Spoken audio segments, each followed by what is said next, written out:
Mis papás regresaron de Dubái sin mi hija de 8 años. Al principio pensé que había entendido mal. Luego me dijeron que la habían dejado con Carlos porque, según ellos, era lo mejor para Lucía. No grité en ese momento. Saqué el celular, abrí los documentos que tenía guardados y empecé a buscar cómo traerla de vuelta. Llegué al Aeropuerto Internacional de la Ciudad de México a las 11:12 de la mañana, con un café frío en una mano y un ramo pequeño de margaritas en la otra. Lo compré porque Lucía siempre ha amado las flores. Las mete entre las páginas de sus libros y luego se le olvida. Semanas después las encuentra secas y se emociona como si fueran nuevas. Lucía no tiene celular. Tiene 8 años. Todavía se le olvida cerrar bien la mochila y luego se sorprende cuando se le caen los lápices. Por eso yo estaba frente a las puertas de llegadas, mirando cada cara. Era un viaje corto, de fechas cerradas. Salida el viernes por la noche, regreso el miércoles. Mis papás lo presentaron como una oportunidad familiar. Iban mis papás, mi hermana Andrea, su esposo Daniel, sus hijos Valeria y Mateo, y Lucía. Laura, tú quédate. Descansa. Trabajas demasiado, me dijeron. Yo les creí. No era que confiara del todo en ellos. Pero Lucía estaba feliz. Y yo quería ser una mamá capaz de decir que sí a algo grande, aunque no pudiera pagarlo. Tramité el permiso de salida por esos días exactos, con copia de la resolución de guarda y custodia a mi favor. Le tomé foto a la autorización, los pasaportes, la reservación y los mensajes. Como madre soltera, aprendí a guardar pruebas. Las puertas se abrieron. La gente empezó a salir en grupos. Entonces vi a mi familia. Primero salió mi mamá, con el cabello arreglado y una sonrisa que no le llegaba del todo a los ojos. Mi papá iba a su lado. Detrás venía Andrea, con los lentes de sol sobre la cabeza. Daniel jalaba una maleta de mano y miraba hacia el piso. Valeria y Mateo venían cansados, arrastrando sus maletitas. Yo sonreí por reflejo. Luego conté. Mis papás, Andrea, Daniel, Valeria y Mateo. Lucía no venía. Di un paso al frente. ¿Y mi niña?, pregunté. Mi mamá no se alteró. Eso fue lo primero que me dio miedo. No sus palabras, sino su calma. Laura, no te pongas así, contestó, bajando la voz. No me estoy poniendo de ninguna manera. Te estoy preguntando dónde está mi hija. Andrea soltó una risa corta, incómoda, como si yo estuviera haciendo una escena antes de tiempo. Valeria se talló los ojos. Estaba agotada. Miró a mi mamá, luego a mí, y dijo casi en un murmullo, Lucía. Se quedó allá, por un segundo. Mi cabeza intentó acomodar esa frase como si pudiera tener una explicación normal. Esperé que alguien dijera que venía en otro vuelo, que hubo un problema con el boleto, que estaba con personal de la aerolínea. Nadie dijo nada. Miré a mi papá. ¿No viene con ustedes? Él suspiró. ¿Lo hablamos en la casa? No. Lo hablamos aquí. ¿Dónde está Lucía? Andrea se acercó demasiado. Laura, no armes esto aquí. Vine por Lucía. No por ustedes. Mi mamá intentó tocarme el brazo. Todo está bien. Mateo, medio dormido, dijo. Está. Con Carlos. Mi mamá lo calló con la mirada. Me quedé viendo a Mateo porque por un momento no entendí lo que acababa de decir. Carlos, mi exesposo, el hombre que llevaba años siendo más un nombre en documentos que una presencia real. 3 años sin verla. 3 años sin llamadas. Sin pensión. Sin cumpleaños. Sin preguntar por la escuela. Sin saber si todavía dormía con la lámpara prendida. Lucía apenas lo recordaba. Cuando alguien lo mencionaba, fruncía la cara como si estuviera tratando de ubicar a un personaje de un cuento que leyó hace mucho. Miré a Andrea. ¿Le dejaron a Lucía a Carlos? Laura, está con su papá, dijo ella. No es un extraño. Mi mamá apretó los labios. Entre todos pensamos que era lo mejor para ella. Sentí la boca seca. ¿Lo mejor para ella es dejarla en otro país sin su mamá? Mi papá se puso serio. Esa seriedad suya que en mi familia siempre significaba que la conversación se iba a cerrar aunque nadie hubiera respondido nada. Laura, tú apenas puedes con todo. Trabajas sin parar, estás cansada, siempre estás al límite. Carlos puede darle estabilidad. Es su papá. agregó mi mamá. Tiene recursos. Puede darle oportunidades. Oportunidades. Esa palabra me sonó a excusa. Estaban tensos, sí, pero convencidos de que yo era la única que no entendía. Dame su dirección. Andrea negó con la cabeza. No. Dame su teléfono. No, dijo mi papá. No vas a ir a armar un problema allá. Quiero a mi hija. Mi mamá entrecerró los ojos. Lo hicimos para ayudar. Pensamos que después ibas a entender. Como si pudieran decidir sobre mi hija entre todos y luego avisarme. Saqué el celular. Me temblaban las manos, pero moverme me ayudaba. Llamé al número viejo de Carlos. Me mandó directo al buzón. Volví a marcar. Otra vez buzón. Me di la vuelta, porque si seguía mirándoles la cara, no iba a poder pensar. Abrí Google y escribí su nombre. No lo había buscado así en mucho tiempo. Ahora estaba en todos lados. LinkedIn, notas de negocios, fotos de eventos. Carlos dándose la mano con hombres de traje. Seguí bajando, hasta que vi una publicación de hacía 2 horas. Era una foto en un lugar elegante, demasiado iluminado, con mesas blancas y ventanales altos. Carlos sonreía con el brazo alrededor de una niña de vestido rosa. Lucía, su cabello, sus hombros encogidos. Esa manera de quedarse quieta cuando intenta no llorar. Sentí que el cuerpo se me quedaba sin fuerza. El texto hablaba de familia, bendiciones y nuevos comienzos. Carlos no había tenido ni un martes por la tarde para llamar a su hija, pero ahora la estaba presentando como parte de su vida. Detrás de mí, Andrea dijo: «No exageres, Laura». Me volteé despacio. Mi familia estaba ahí, con sus maletas, en medio del aeropuerto, como si hubieran hecho algo difícil pero necesario. No lloré. No ahí. Los miré y dije: «Voy a hacer lo que tenga que hacer». Mi mamá ladeó la cabeza. «Ahorita estás enojada, pero era lo mejor». Asentí una sola vez. No porque estuviera de acuerdo, sino porque necesitaba quedarme quieta. En ese momento entendí que ya no estaba tratando de convencerlos. Tenía que recuperar a Lucía. Yo veía el patrón. Solo nunca imaginé que llegara hasta mi hija. Andrea siempre fue la favorita. En mi familia nadie lo decía, pero todos lo sabíamos. De niñas, si Andrea quería algo, mis papás encontraban la forma. Si yo necesitaba algo, me decían que era muy independiente. Cuando crecimos, siguió igual, solo que ahora la ayuda era con dinero, viajes y pagos. Lucía y yo no quedábamos fuera de una manera abierta. Era más sutil. Pensamos que estabas ocupada. Creímos que no ibas a poder. Frases que una termina tragándose porque quiere que su hija tenga abuelos, primos, familia. Luego estaba Carlos. Carlos podía ser encantador. Lo hizo con mis papás, con sus clientes y conmigo.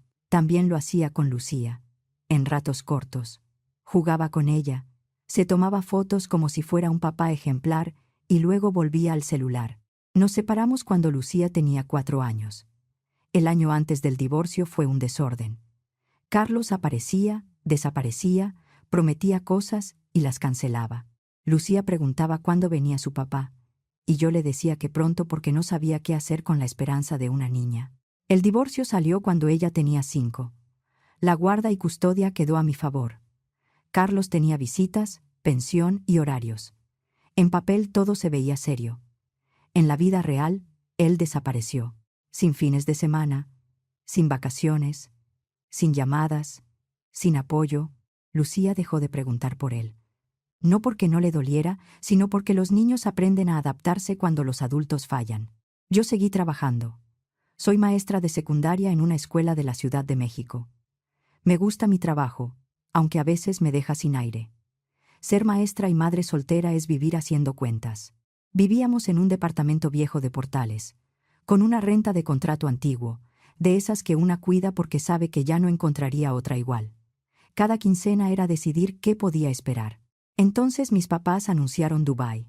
Lo dijeron de manera casual, como quien dice que va a Cuernavaca el fin de semana. Yo recuerdo haber pensado que no era normal.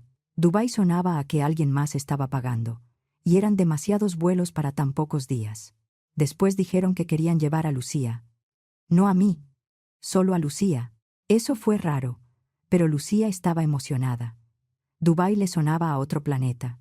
Edificios altísimos, albercas, desierto, desayunos con muchas cosas, fotos con sus primos. Yo no podía darle eso. Así que dije que sí.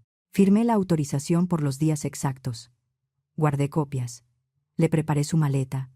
Le puse etiquetas a su ropa como si fuera a un campamento. También le guardé un cuaderno pequeño para que pegara flores, boletos o lo que se le ocurriera. Durante el viaje intenté hablar con ella, solo lo suficiente para escucharla. Cada vez alguien contestaba con una excusa. Está en la alberca. Está comiendo. Está cansada. Está feliz, Laura. Déjala disfrutar. Andrea mandaba fotos. Lucía con un helado. Lucía en el hotel. Lucía con sus primos. Se veía sonriente en algunas, seria en otras. Pero yo me dije que era normal, que estaba cansada, que yo era su mamá, no detective. Después supe que Carlos llevaba semanas hablándoles a mis papás. Les decía que yo estaba rebasada, que Lucía necesitaba una vida mejor y que él podía pagar lo que hiciera falta. También les pagó parte del viaje. Ellos no lo vieron como una compra, lo vieron como una ayuda. Ahí, frente a las puertas de llegadas, terminé de entenderlo. El viaje también había sido una forma de sacarla de México. Intenté una vez más hacerlo de la manera práctica. Solo díganme dónde está, dije, lo bastante bajo para que Valeria y Mateo no escucharan más. Una dirección, un teléfono, lo que sea. Nadie me respondió. Ellos ya habían decidido que yo era el problema. Entonces hice algo que mi familia nunca soportó. Pedí ayuda frente a otros. Me acerqué a personal del aeropuerto y expliqué lo que pasaba. Después pidieron apoyo de seguridad y de la Guardia Nacional. Yo tenía mi celular, la autorización de viaje, los mensajes, la resolución de guarda y custodia guardada en formato PDF. Dije la frase con la voz más clara que pude. Mi hija menor salió del país con permiso limitado y no fue de vuelta. La cara del elemento cambió. Me pidió nombre, edad, destino, quiénes viajaron con ella y cuál había sido el acuerdo. No le conté mi vida. Le di fechas. Salida viernes. Regreso miércoles. Permiso limitado. La niña no volvió. Le enseñé la carta, la resolución y las capturas. Mis papás debieron pensar que alguien me iba a decir que me calmara y que arregláramos eso en familia. No pasó. Llegaron 2 personas más. Solo queríamos ayudar, decía mi mamá. Esto es un asunto familiar. Mi papá repetía que no había necesidad de armar un escándalo. Andrea soltaba risas ofendidas. Daniel seguía atrás, callado. Las autoridades no estaban ahí para entender nuestros resentimientos. Estaban ahí porque una niña no había regresado. Me senté en una silla de plástico con el celular sobre las piernas. La rodilla me temblaba sin que pudiera controlarla. Un agente regresó conmigo y me explicó que la aerolínea no podía darme datos privados a mí, pero que ante la autoridad había confirmado algo básico. Lucía no había abordado el vuelo de regreso. Ahí estaba. No era una conexión perdida. No era un malentendido. Después pasó algo que terminó de acomodar todo. Mi papá, al intentar justificarse, mostró mensajes donde Carlos hablaba de cubrir gastos y compensarlos por las molestias.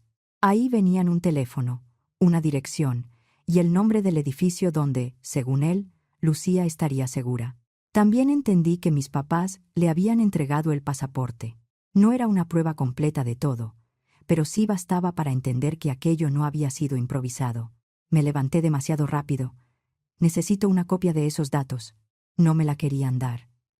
El agente les pidió que cooperaran.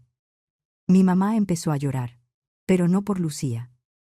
Lloraba porque la estaban tratando como a alguien que había hecho algo malo. Me dieron la dirección. Un edificio, una zona, un teléfono. Ver una dirección en Dubái escrita en una hoja se sintió absurdo, demasiado poco para encontrar a una niña. Me tomaron una declaración inicial y me indicaron que ampliara la denuncia ante el Ministerio Público. También me dijeron que conservara todo, que no borrara mensajes y que avisara a la Embajada de México. Mientras seguían hablando con mi familia, me aparté y marqué al número. Sonó 2 veces. «Laura», dijo Carlos. No sonó sorprendido. Dijo mi nombre como si atendiera un pendiente molesto. «Pásame a Lucía». Hubo una pausa. Está ocupada. Tiene 8 años. Pásamela. Otra pausa. Luego suavizó la voz. Está tranquila. No la alteres. La sacaste de México sin avisarme. No la ves desde hace años. Es mi hija, dijo. No la robé. La guarda y custodia está a mi favor. El permiso era por días exactos. No voy a discutir esto por teléfono. ¿Por qué ahora, Carlos? Respiró. Porque puedo darle una vida mejor. Estabilidad, oportunidades. Tú has estado batallando mucho. Otra vez esa palabra. Oportunidades. Ya no me sonó a ayuda. Tú no la conoces. Sé lo suficiente. No sabes que necesita una luz prendida cuando se asusta. Laura, no hagas esto más grande. Y colgó. Miré la dirección. Miré el número de reporte. Miré la hora. Hice una lista en el celular porque necesitaba ordenar algo. Encontrar a Lucía. Contactar a la Embajada de México. Juntar documentos. Llegar a Dubái sin cometer un error que Carlos pudiera usar contra mí. Antes de moverme, abrí LinkedIn otra vez. El perfil de Carlos estaba lleno de publicaciones sobre liderazgo, expansión, familia y responsabilidad. Carlos siempre había sabido dar buena cara. Debajo de la publicación había nombres de personas importantes. Uno se repetía varias veces. Eduardo Landa, un posible socio al que Carlos llevaba semanas tratando de impresionar. No sabía todos los detalles, pero entendí que su imagen le importaba. Terminé mi declaración lo más rápido que pude. Luego fui al mostrador de una aerolínea, abrí la aplicación del banco y compré el vuelo más cercano a Dubái. Salía esa noche, con escala. Fue un cargo que no podía pagar. Lo puse en una tarjeta que ya venía arrastrando. No pensé en intereses. En la sala de espera, me temblaban tanto las manos que tuve que presionar las yemas contra la palma para quedarme quieta. Cuando el avión despegó, traté de pensar en pasos concretos. No dormí. Lo intenté. Cerré los ojos, conté respiraciones. Me dije que necesitaba descansar para pensar bien. Mi cabeza no hizo caso. Investigué el perfil de Carlos, su empresa, la alianza que estaba buscando, las fotos del evento, los lugares etiquetados. Por las publicaciones entendí que no era una sola cena. Era un encuentro de 3 días, y la cena de cierre era el viernes por la noche. No era un plan. Era la única ventana que me quedaba. También busqué los datos de la Embajada de México en Emiratos Árabes Unidos. Estaba en Abu Dhabi, no en Dubái. Guardé el número de emergencia. Escribí un correo con mi nombre, el de Lucía, la resolución de guarda y custodia, la autorización vencida y el número de reporte. Adjunté documentos desde el avión, con el internet fallando y las manos torpes. Entre la escala, las salas de espera, el cambio de horario y las horas sin dormir, dejé de entender bien qué día era. Cada hora era una hora en la que Carlos podía moverse primero. Cuando por fin llegué a Dubái, el cuerpo ya no me respondía igual. Había sol fuerte, vidrio por todos lados y una sensación de que todo costaba más de lo que decía. Salí del aeropuerto con la dirección escrita en un papel y la cabeza fuera de hora. La dirección existía. Eso no significaba que me sirviera. Tener una dirección no era saber dónde estaba Lucía. Yo no podía perder horas discutiendo en una recepción mientras Carlos decidía llevársela a otro lado. Me quedé afuera un momento y volví a revisar LinkedIn. Entonces apareció una publicación nueva, de hacía unos minutos. El evento seguía. Era una foto brillante en un salón de negocios. Mesas blancas, luz cálida, gente arreglada, copas sobre las mesas. Carlos sonreía demasiado, y en una esquina, medio volteada, estaba Lucía con un vestido que yo reconocí. Se veía rígida, con los hombros altos, como una niña a la que le dijeron que no se moviera. La publicación tenía ubicación. Leí el nombre del lugar 2 veces. Luego me subí a un taxi y lo dije. Cuando llegamos, entendí rápido que no iba a entrar. Seguridad en la entrada, lista de invitados, empleados moviéndose con discreción. Yo seguía con la misma ropa con la que había ido al aeropuerto en México. Tenía el pelo mal, la cara cansada y los ojos de alguien que no había dormido. El guardia me miró con educación, pero su cara decía que no. No discutí. Sabía lo que pasaría si empezaba a gritar. Me iban a sacar antes de poder hacer algo útil. Volví al taxi y miré la entrada por la ventana.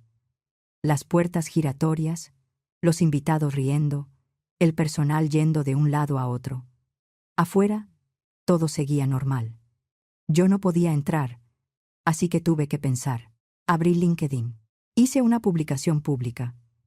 No fue larga, fue una declaración clara. Mi nombre, el nombre de Lucía, la guarda y custodia a mi favor, la autorización de viaje limitada, la menor no devuelta, reporte levantado, documentación disponible. Etiqueté la empresa de Carlos, a Eduardo Landa y a otras personas que aparecían en las publicaciones del evento.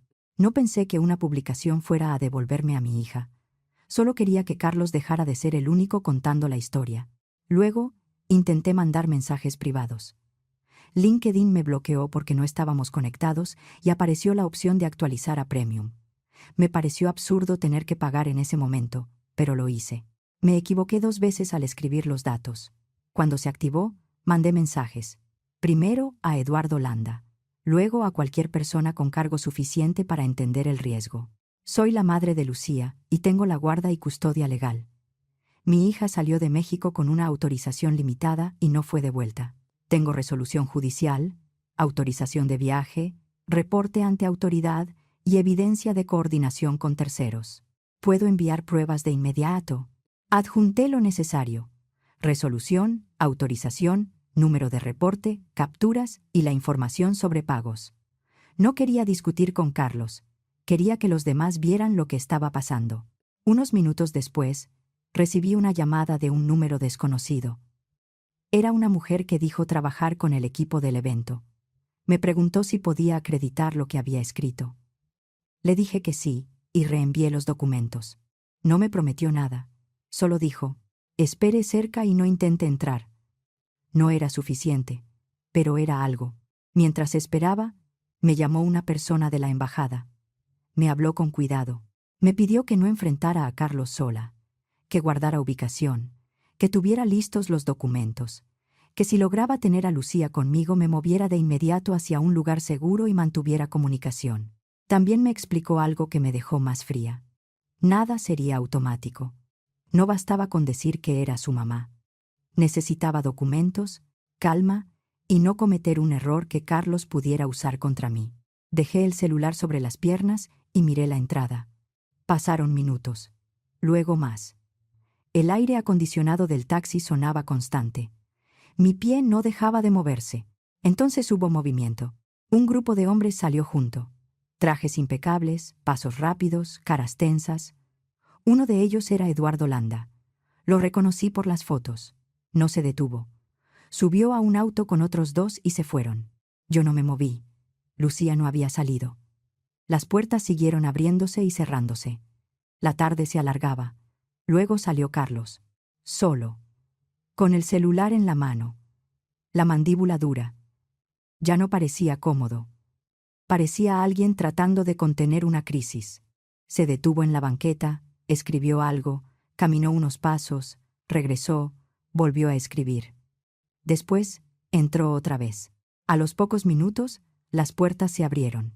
Lucía salió tomada de la mano de una mujer que no conocía. La mujer parecía asistente o niñera.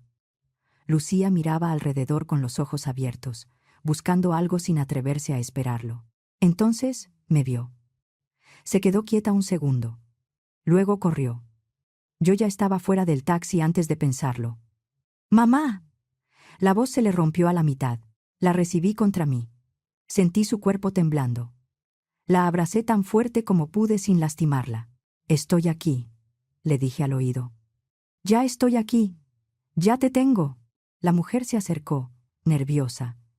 Me pidió mi identificación. Se la di mientras sostenía a Lucía.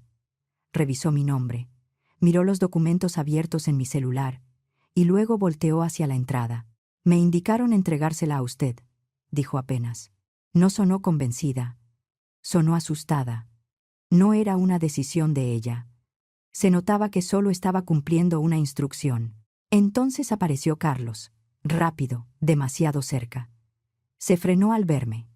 Por un segundo se le notó el golpe. Luego vino el enojo. ¿Qué haces aquí? dijo entre dientes. No le contesté. Lucía se pegó más a mí. Eso bastaba. La acomodé contra mi costado y caminé de regreso al taxi.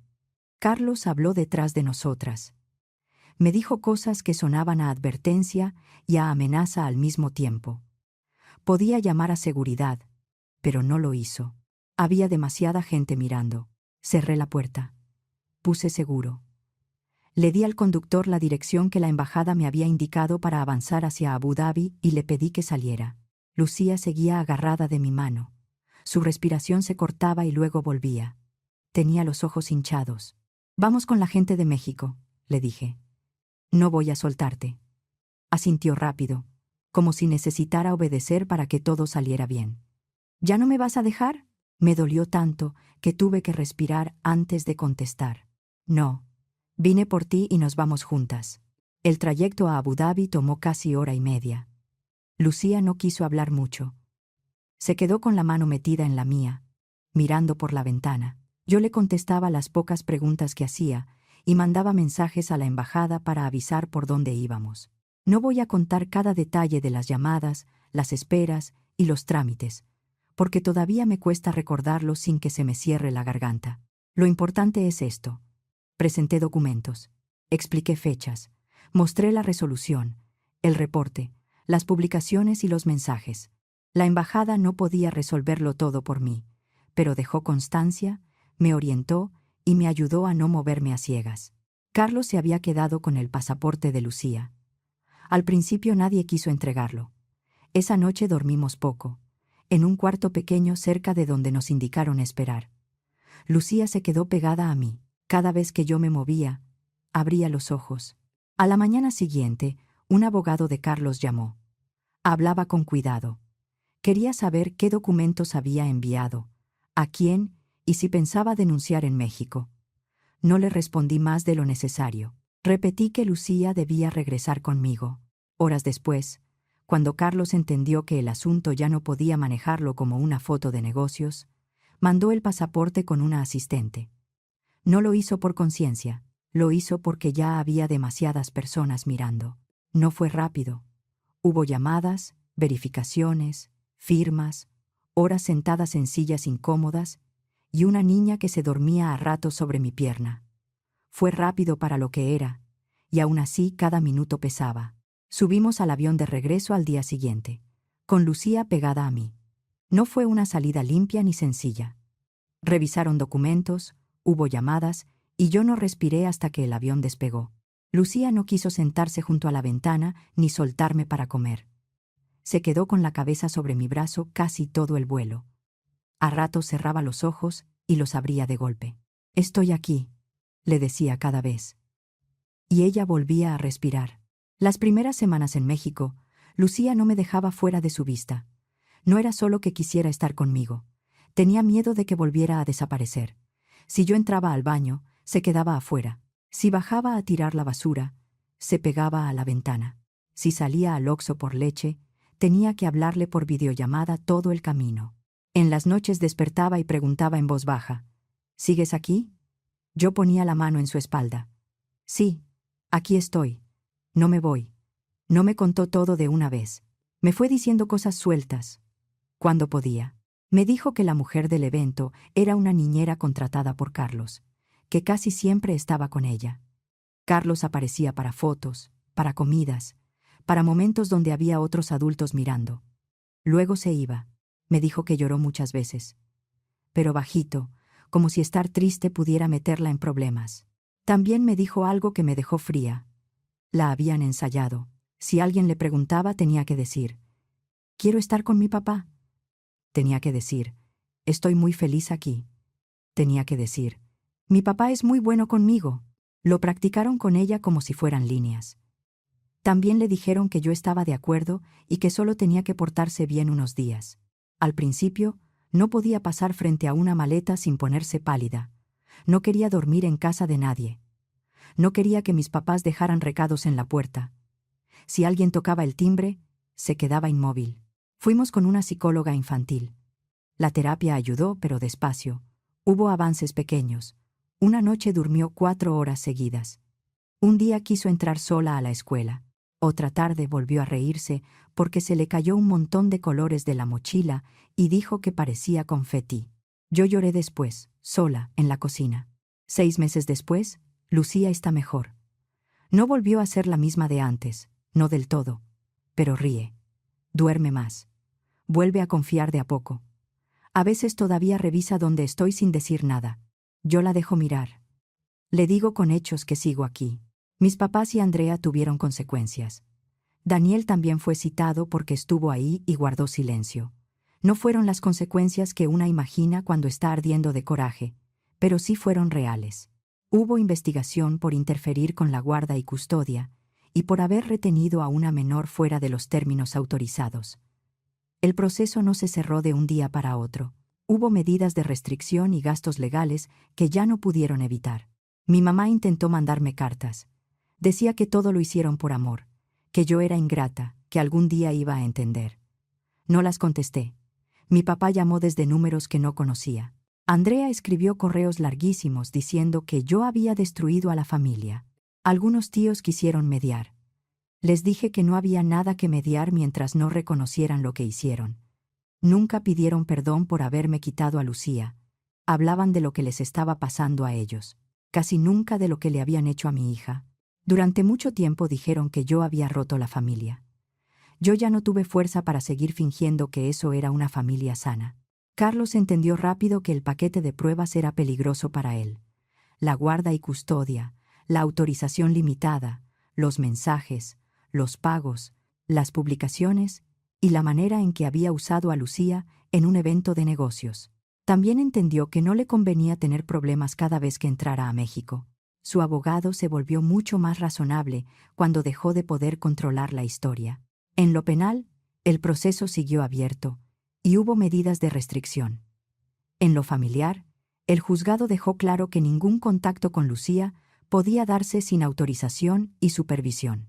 En lo económico, Carlos aceptó pagar los adeudos acumulados de pensión, gastos legales comprobados y una reparación económica dentro del acuerdo. No me volvió rica. Solo me dio margen para respirar. La pensión mensual quedó fijada en 38,000 pesos, con base en ingresos que Carlos ya no pudo ocultar, depositada por vía formal, sin contacto directo conmigo ni con Lucía. Cualquier comunicación tendría que pasar por abogados y por lo que determinara el juzgado. El miedo al dinero no desapareció de un día para otro, pero bajó. Pude pagar terapia sin estar haciendo cuentas con la despensa. Pude cambiar las cerraduras. Pude tomar decisiones con un poco más de calma, no siempre desde el miedo a la siguiente quincena. La gente a veces me pregunta si me arrepiento de haber expuesto a Carlos, de haber metido a las autoridades, de haber seguido hasta Dubái sin esperar a que alguien más resolviera. No, me arrepiento de haber confiado en personas que ya me habían demostrado muchas veces quién era yo para ellas. Pero de ir por Lucía, no. No lo viví como una victoria. Solo pude respirar cuando Lucía volvió a dormir en su cama. Mis papás decían que Lucía estaría mejor sin mí. Hoy ella está en su cuarto, haciendo tarea con flores secas metidas entre las páginas de un libro. Todavía deja la mochila medio abierta. Todavía viene a buscarme cuando la casa está demasiado callada. Durante mucho tiempo, mi cansancio le sirvió para decir que yo no podía con mi hija. Yo tardé en entender que estar cansada no me hacía menos mamá. Ahora, cuando Lucía se asoma desde su cuarto para ver si sigo en la sala, no le doy discursos. Levanto la vista, le digo que aquí estoy y dejo que me vea el tiempo que necesite. Algunas noches eso alcanza, otras no. Pero las decisiones sobre Lucía pasan por mí, como debió ser desde el principio.